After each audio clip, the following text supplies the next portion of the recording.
welcome to Nattys Crafts. So happy you could stop by today. So today we're going to do another challenge. This challenge is hosted by Yetra Kirsenes, co-hosted by Kiki's DIYs. This is my thing challenge. So I'm making just a quick craft here. Please do visit their channels down below and all the others that have joined in. This is what we're going to make. So this is what we're going to make today. It's somewhat like a lantern, I suppose, but this one's a little smaller. So here's what you'll need. And there is always a list down in the description box below. And we're going to start with these small frames. Now these frames I got on clearance at, I believe, Hobby Lobby for like $3. You can buy the small ones from Dollar Tree as well, though. So I'm just trying to figure out how they're all going to go together.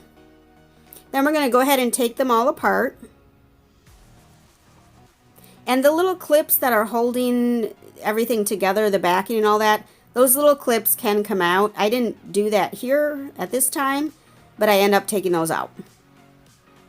And then we're going to figure out, we're going to make the little bars in there, so we're going to figure out how long we need those to be. And then I just use those dog nail clippers. They work great for cutting these dowel rods.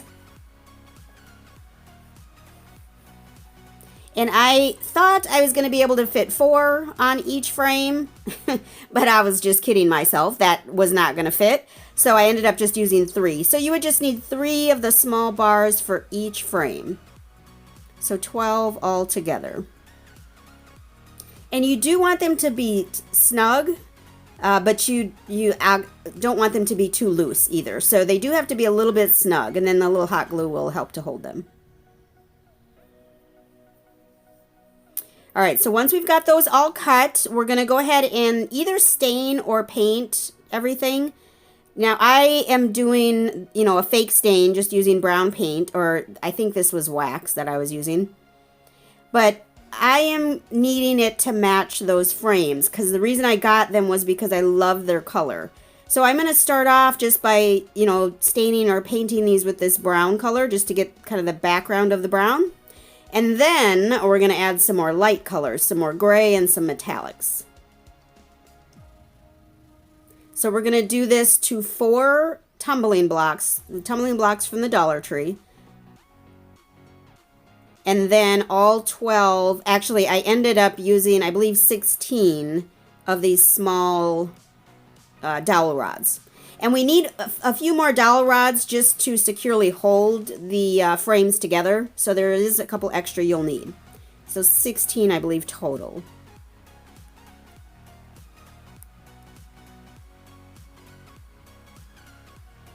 So we're just staining and staining and staining. Okay, now we're done staining. Okay, and then you didn't see me, but I did end up putting some metallic paint on top of the brown. So you can see the colors now all match each other. And then we're just going to hot glue our bars in there. So again, you wanted them to be snug so that you didn't have to use a whole bunch of hot glue, but you still want to glue them in place so that they're not moving around. So I'm just putting a dot, of glue on the top and the bottom in each spot. And then just sticking the dowel in there.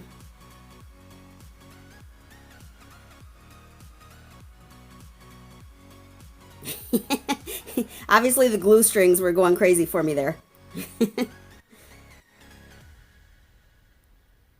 And then that's an important part. If you have any glue that's pushing through, make sure to get that off, because you don't want to be able to see that.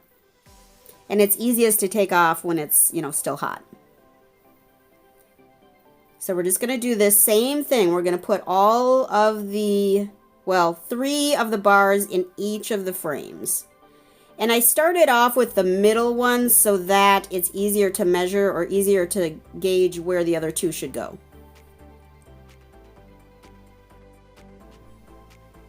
So I won't make you suffer through any more of this. Let's go ahead and change that. All right, so we've got all of the bars on.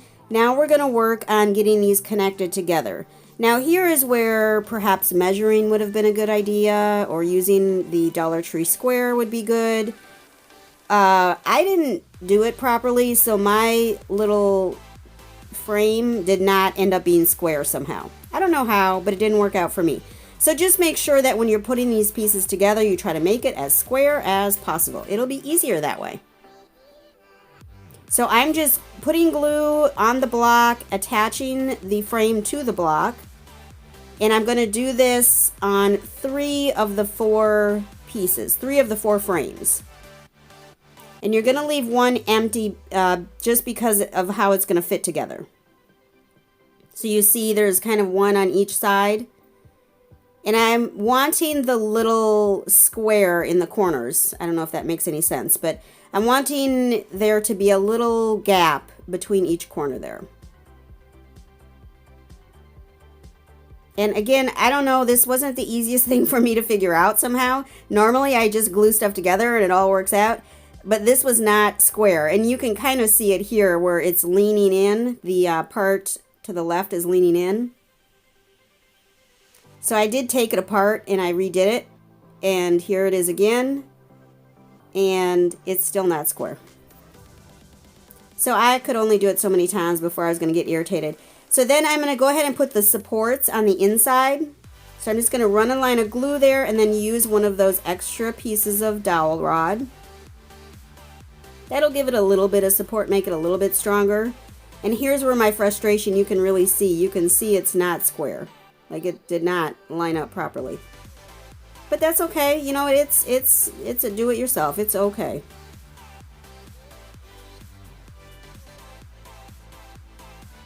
So then I just maneuvered stuff around to make it work out the way I needed it to work out. And I end up gluing the last piece along the sides to the other 2 frames.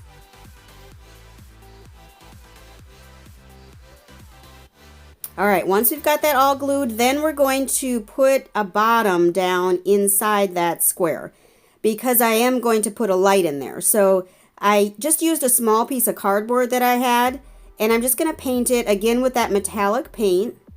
Just kind of make it match. It's not going to be a perfect match, but, you know, pretty close. And it was kind of shiny, so that was fun.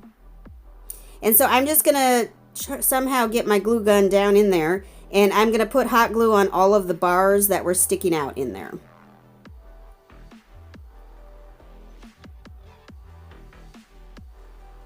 And then we're just going to drop our base down in there.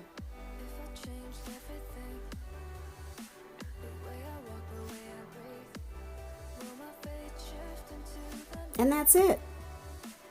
And there it is. So cute. Now, I only had this battery-operated light. It's a little flower, which I thought was adorable. But apparently it flashes colors, which I didn't realize until I actually turned it on. But I thought it was adorable. And this is a little lantern. It's not real big, so it could sit anywhere. So this is really my thing here. These are 3D printed pieces that I made. This right here is for paint. It makes it easy for stencils or just for regular paint. And then this is one of those cutters that you put around your finger like that and can cut real easily with a knife. These are both 2 items that I made with our 3D printer. Here was one of my recent projects where I was using that little paint tray that I had made. So I'm going to be using a stencil. So it's very easy in this very shallow paint tray to, you know, use the stencil dauber, basically. It's just real easy. And so that's why I like it and needed it and made it. So fun. I just wanted to thank everyone for stopping by today, and especially thank our host Maria and co-host Kiki for holding this challenge. It's always fun to do these challenges, so do visit their channels as well as the full playlist down below. And then if you would, go ahead and give the video a thumbs up. You can go ahead and subscribe. If you subscribe, hit the bell because then you'll know when I make my next video. And then also leave a comment down below. Let me know if you have any interest at all in the 3D printing, because I am kind of wanting to do a video with that, but not sure if people really care. So if you are interested, go ahead and leave me a note down below. But anyway, thank you all so much for stopping by today. Y'all have a great one. We appreciate you.